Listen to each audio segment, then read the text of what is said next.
ఎండలు మండిపోతున్న వేళ ఏసీ చల్లటి గాలి ఇస్తుంటే ఆ సుఖమే వేరు. అయితే ఏసీని వాడుతున్నప్పుడు మనం చేసే ఒక చిన్న పొరపాటు దాని ఆయుష్ను సగానికి సగమే కాకుండా జేబుకు కూడా భారీగా చిల్లు పెడుతోంది.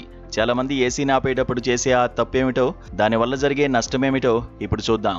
ఒకే ఒక్క పొరపాటు వేల రూపాయల నష్టం.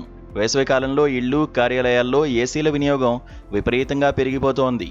కొందరు కొత్త ఏసీలు కొనుగోలు చేస్తే మరికొందరు పాత వాటిని బాగు చేయించుకుని వాడుతుంటారు. అయితే ఏసీని ఎంత జాగ్రత్తగా వాడుతున్నామనే దానికంటే దాన్ని ఎలా బంద్ చేస్తున్నామనేది చాలా ముఖ్యం. ఏసీని కట్టేసేటప్పుడు కేవలం రిమోట్ బటన్ నొక్కి వదిలేస్తున్నారా, లేదా నేరుగా గోడకు ఉన్న ప్రధాన స్విచ్నే ఆపేస్తున్నారా? ఇందులో ఏది సరైన పద్ధతి? తప్పుడు పద్ధతిలో ఏసీని ఆపడం వల్ల కేవలం కంప్రెషర్ మాత్రమే కాదు, మీ నెలవారీ కరెంటు బిల్లు కూడా ఊహించని విధంగా పెరిగిపోయే ప్రమాదం ఉంది. నిపుణుల అభిప్రాయం ప్రకారం ఏసీని ఎప్పుడూ ముందుగా రిమోట్ ద్వారానే బంద్ చేయాలి. రిమోట్ బటన్ నొక్కినప్పుడు ఏసీ లోపల ఉండే సాంకేతిక వ్యవస్థ ఒక పద్ధతి ప్రకారం క్రమంగా ఆగిపోతుంది. దీనివల్ల కంప్రెషర్, ఇతర సున్నితమైన భాగాలకు ఒక్కసారిగా విద్యుత్ సరఫరా నిలిచిపోయి విద్యుత్ షాక్ లేదా ఆఘాతం కలగదు. అంతేకాకుండా రిమోట్తో ఆపినప్పుడు ఏసీ ముందు భాగంలో ఉండే రెక్కలు పూర్తిగా మూసుకుంటాయి. అదే నేరుగా స్విచ్ బోర్డు దగ్గర ఆపేస్తే ఆ రెక్కలు అలాగే తెరుచుకుని ఉండిపోతాయి. దీనివల్ల లోపలికి ధూళి చేరే అవకాశం ఉంది. అలాగే రిమోట్ ద్వారా ఆపితే మనం ముందుగా అమర్చుకున్న ఉష్ణోగ్రత, ఫ్యాన్ వేగం వంటి సెట్టింగ్స్ అలాగే ఉంటాయి. మరుసటి రోజు మళ్లీ ఆన్ చేసినప్పుడు కొత్తగా మార్చాల్సిన అవసరం ఉండదు.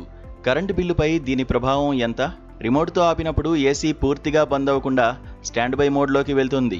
ఈ సమయంలో అది చాలా తక్కువ మొత్తంలో విద్యుత్తును వాడుకుంటుంది. దీనివల్ల మీ కరెంటు బిల్లుపై పెద్దగా ప్రభావమేమీ పడదు.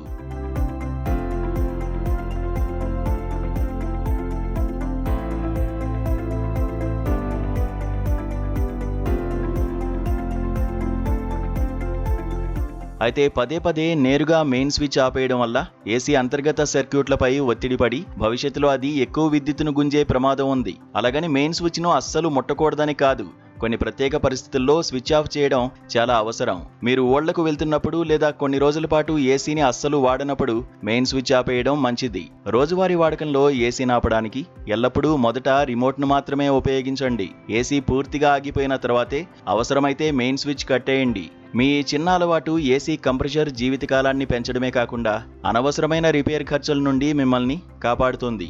సాంకేతికతను సరైన పద్ధతిలో వాడుకుంటేనే అది మనకు ఎక్కువ కాలం సేవలను అందిస్తుంది.